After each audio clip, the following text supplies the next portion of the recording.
I'm Chris Sky, everybody. If you don't know who I am, I'm an activist from Canada. I've been speaking out against probably one of the very first people to speak out way back from March 2020. Last time I was in Europe was actually September 2020 when I spoke in Ireland, and I warned everybody on September 12th, the exact date of September 20th of their lockdown. I warned them about the 5 stages of lockdown, and I've been trying to get everybody on board with the notion that it's all about control.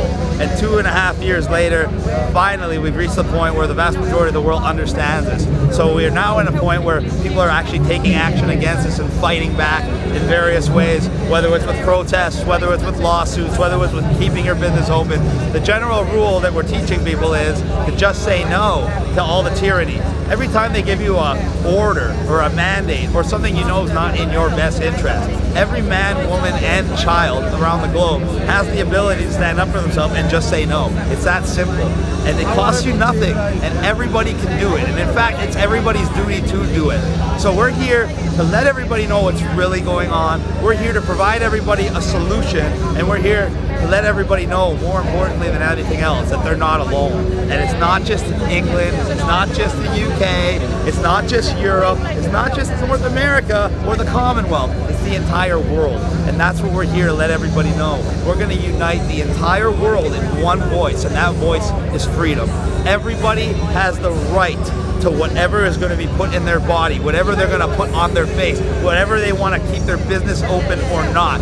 It is up to them. It is not up to a government. It is not up to a monarchy. It is not up to a public health official.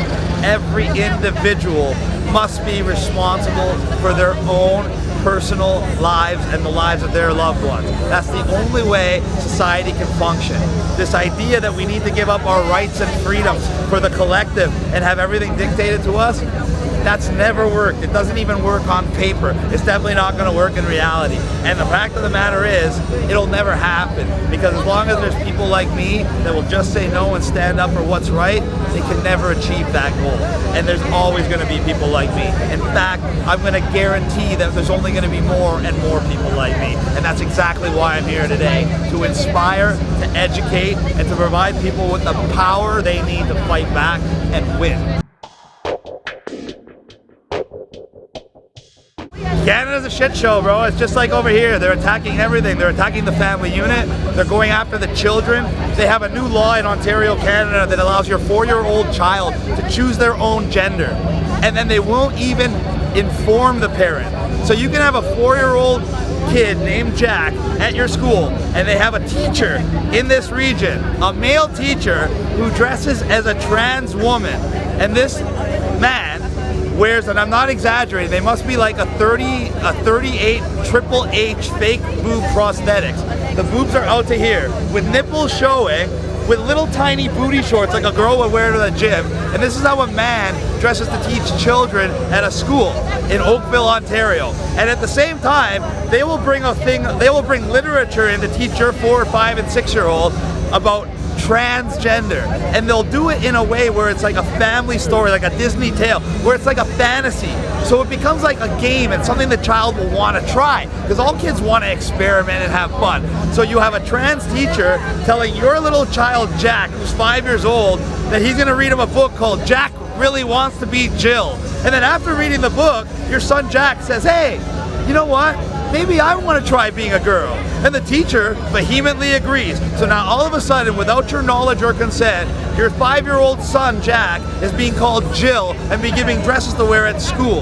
And then 6 months later, when you come home, and he comes home and says, can you call me Jill? And you're like, what? All of a sudden, you can be charged as under a criminal offense for not affirming your child's chosen gender identity.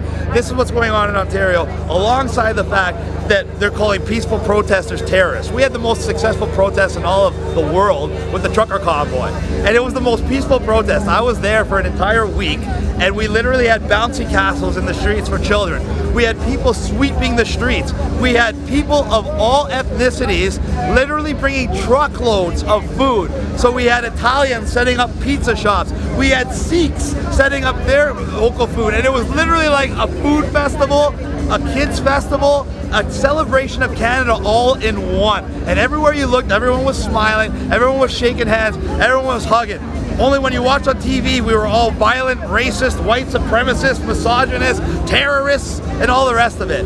And they used an emergency act, Emergency War Measures Act, to allow Canadian police and militarized units to come in and literally trample men, women, and children with cavalry, shoot people with rubber bullets, smash truckers' windows, and break their bones as pulling them out. We had bank accounts frozen. We had companies closed down. We had commercial licenses revoked, and we had hundreds of people arrested falsely. And still, it's being investigated under a public inquiry commission that we know is going to be a whitewash. They actually asked me to testify on behalf of the people against Justin Trudeau. And although I know it's some kind of trap, I'm going to do it because I have to. So the situation in Canada is dire.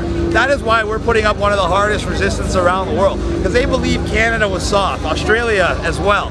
So they wanted that to be the model for the rest of the world. So they came at us hard, they came at us fast, but what they never expected was someone like me and all the freedom fighters in Canada to stand up, just say no, and shove it right down their fucking throats.